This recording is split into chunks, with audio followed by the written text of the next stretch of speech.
अपने 26वें दिन अपने अनशन को तोड़ दिया है। तो आप इस सरकार का दोगला चरित्र देखिए कि कल 55 सांसदों का हस्ताक्षर करा के और एक डेलीगेशन जब मिलने उनसे गया था सांसदों का, तो वहाँ नहीं मिलने दिया मोदी जी की सरकार ने।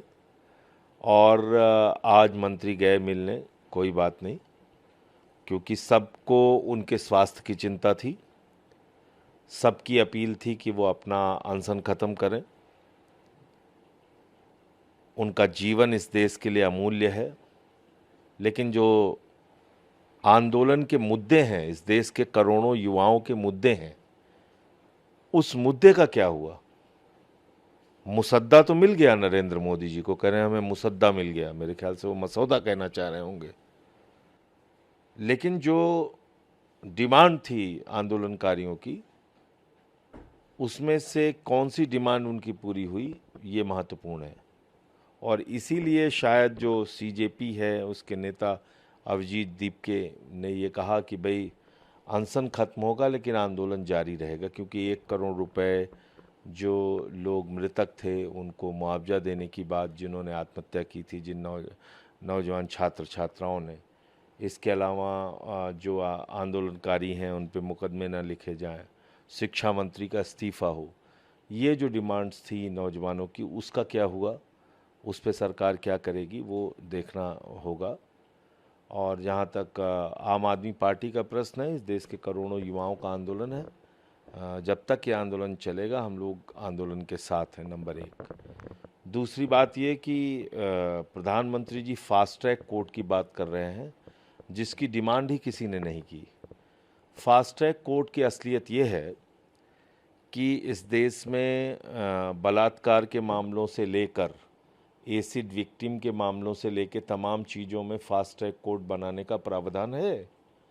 लेकिन पॉक्सो के मामले में फास्ट ट्रैक कोर्ट है, लेकिन उसमें भी सालों साल न्याय मिलने में लग जाता है, क्योंकि जब जांच एजेंसियां सही समय पे सबूत नहीं देंगी तो कार्रवाई कैसे करेगी कोर्ट।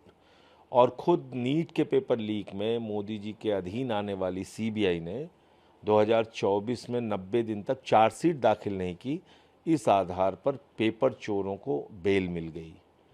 अब आज की बात हम कर लेते हैं, जब प्रधानमंत्री फास्ट ट्रैक कोर्ट बनाने की बात कर रहे हैं, उस समय सीबीआई ने संजीव मुखिया के बारे में लिख के दिया कि 2026 नीट पेपर लीक में उनके खिलाफ कोई सबूत नहीं है।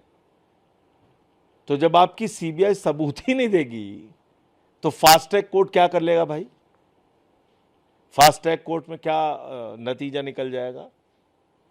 इसलिए ये फास्ट ट्रैक कोर्ट की बात तो बड़ी हास्यास्पद है और कहीं ना कहीं ये आंदोलन को भटकाने की कोशिश है। सर, प्रधानमंत्री ने एक वीडियो संदेश जारी करते हुए, मैं उसी वीडियो संदेश की ही बात कर रहा हूँ जो उन्होंने जारी करके बोला है कि हम फास्ट ट्रैक कोर्ट बनाएंगे और ये करेंगे वो करेंगे। ऐसी तो कोई डिमांड छात्रों की थी नहीं। साथ ही उन्होंने लेकिन एक ट्वीट और करते हुए साथ में कहा कि सोनम जी से वह आग्रह करते हैं कि डॉक्टरों की सलाह के अनुसार अपनी दिनचर्या रखें, जल्द से जल्द अपना पुराना वजन वापस करें, और वो कह रहे हैं कि मैं ईश्वर से प्रार्थना करता हूं कि सोनम जी स्वस्थ रहें। देखिए ऐसा है, हुजूर आते आते बहुत देर कर दी। 25 दिन से सोनम वांगचुक जी आमरण अनशन पे थे। प्रधानमंत्री को उनकी सुध लेने की फुर्सत नहीं मिली। पूरी दुनिया की सैर उन्होंने की, मेलोडी चॉकलेट उन्होंने खाई, लेकिन एक व्यक्ति अपना जीवन दांव पे लगा के नौजवानों का मुद्दा उठा रहा था, उसके बारे में बातचीत करने की फुर्सत प्रधानमंत्री को नहीं थी। जब वो देख रहे हैं कि आंदोलन का विस्तार पूरे देश में हो रहा है, तब वो ये सारी चीज़ें कर रहे हैं, तो उनका ये दोहरा चरित्र लोग समझ रहे हैं।